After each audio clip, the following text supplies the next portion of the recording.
ito pangkain ng ano, mga baka.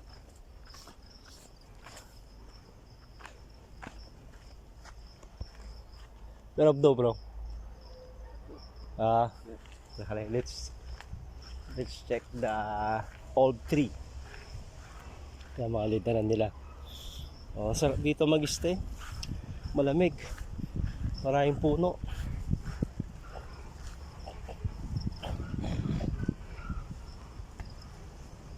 Ayun, tingnan yung puno dito oh. Ilang years na siguro to. Tagal na. Yung malalaman dito pagka pinutol siya, malalaman yung kung ilang years na siya. So by layer. Ang tagal na nito.